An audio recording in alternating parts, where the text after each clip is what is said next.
دعا امام زمانہ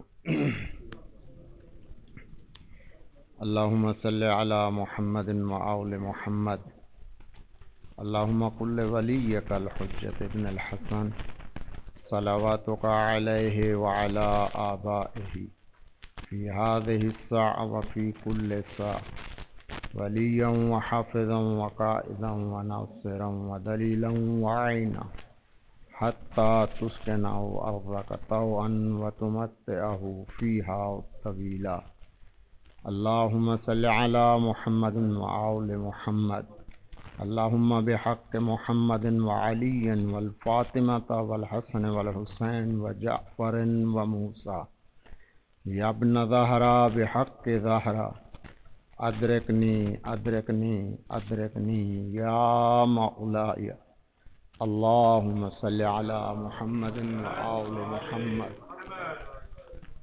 صلوات پر محمد اللهم صل على محمد وآل محمد حسبنا الله ونعم الوكيل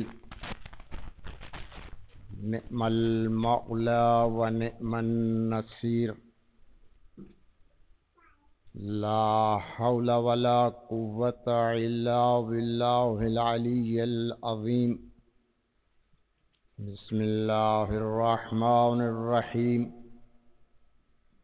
الحمد لله رب العالمين والعاقبة للمتقين والصلاة والسلام على الرسول المسدد المصطفى الأمجد المحمود الأحمد ثم الصلاة والسلام على أشرف الأنبياء والمرسلين أبي القاسم محمد اللهم صل على محمد وآل محمد وآله الطيبين الطاهرين الغر الميامين المعصومين أما بعد فقد قال الله تبارك وتعالى في كتابه المجيد وفرقانه الحميد بسم الله الرحمن الرحيم هو الذي بعث في الأميين رسولا منهم يتلو عليهم آياته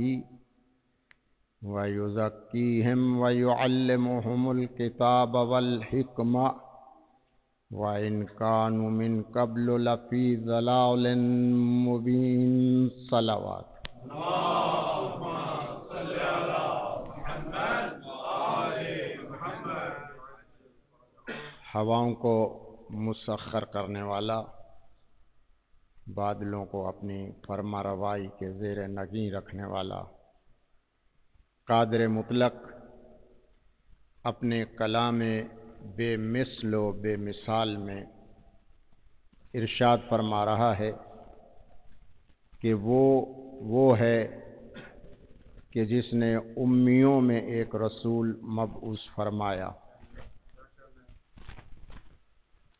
اس رسول کی 4 ذمہ داریاں ہیں۔ یتلو علیہم آیات ہی، آیات الہیہ کی تلاوت کرتا ہے۔ یزکیہم، لوگوں کے ناپاک اور گندے قلوب کو پاک و پاکیزہ کرتا ہے۔ یعلمہم الکتاب، کتاب کی تعلیم دیتا ہے۔ وَيُعَلِّمُهُمُ الْحِكْمَةَ، اپنی شریعت لوگوں تک پہنچاتا ہے۔ اور یہ لوگ یہ کام 4 رسول کیوں کرتا ہے؟ صرف اس لیے کہ لوگ اس سے قبل گمراہی میں غرق تھے۔ صلوات پڑھیں محمد والے محمد۔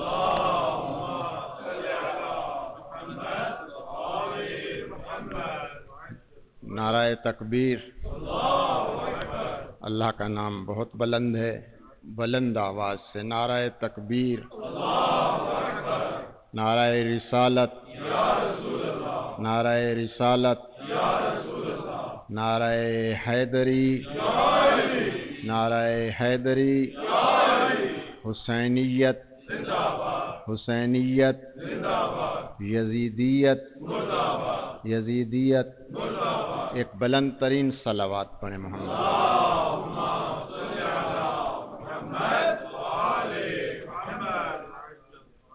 قرآن مجید کی یہ مختصر سی آیہ آپ کے سامنے تلاوت کرنے کا شرف حاصل کیا ہے، جس میں اللہ اپنے مرسل نبی کی، اپنے خاتم النبیین رسول کی، افضل الانبیاء رسول کی، جو کائنات پر افضل ترین رسول ہے، 1,24,000 انبیاء کا سردار ہے، اس کی 4 ذمہ داریوں کا تذکرہ کر رہا ہے سورہ جمعہ میں۔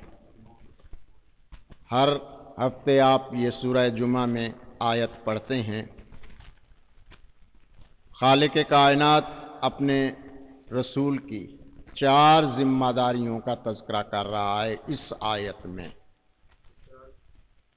کتاب کی تلاوت کرتا ہے، لوگوں کا تزکیہ نفس کرتا ہے، لوگوں کو کتاب اور حکمت کی تعلیم دیتا ہے، اور آخر میں خود ہی خالق کائنات ارشاد فرما رہا ہے کہ یہ کام اس لیے کرتا ہے کہ لوگ اس سے قبل گمراہی میں غرق تھے، یعنی منصب رسالت کو واضح کیا ہے خالق کائنات نے اس آیہ مجیدہ میں کہ آنے والا، بھیجا جانے والا رسول وہ ہے کہ جو کائنات کو امن کا درس دینے کے لیے آیا ہے۔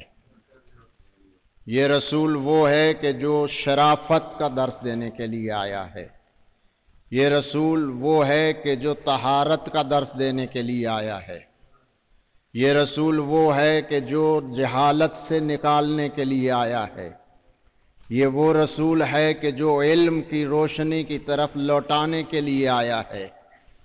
کہیں پہ بھی قرآن میں، قرآن کی ابتدا سے لے کر انتہا تک کوئی دنیا کا انسان یہ ثابت نہیں کر سکتا کہ خالق کائنات نے جس کو منصب دے کر بھیجا ہے وہ اللہ کی مشیت کے خلاف کوئی عمل کرے۔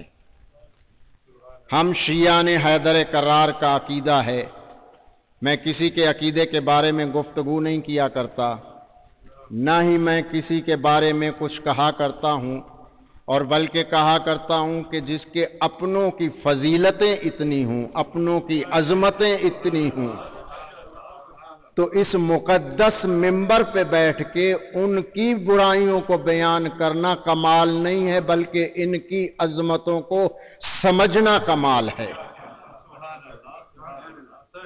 کہ جنہیں ہم مانتے ہیں وہ کتنی بلندیوں کا مالک ہے۔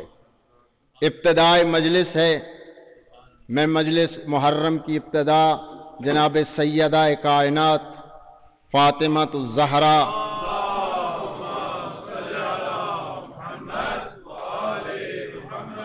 سلام اللہ علیہا کے ذکر سے کیا کرتا ہوں،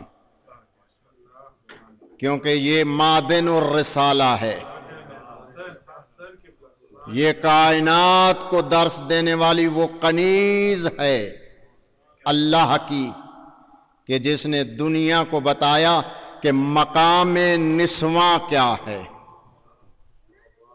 اور اسی لیے رسول نے فرمایا کہ اگر فاطمہ نہ ہوتی تو میری رسالت ادھوری رہ جاتی، یعنی رسالت کا معنی، اور پھر رسول کا یہ فرمانا کہ الفاطمہ تو بضعۃ منی، دنیا ترجمہ کرتی ہے، لغت عرب کا یہ ترجمہ کائنات کی زبانوں میں ہے ہی نہیں کہ جو کیا جاتا ہے کہ فاطمہ رسول کے جگر ہے، جگر نہیں ہے بلکہ رسول کے ہر کام کا ایک حصہ ہے۔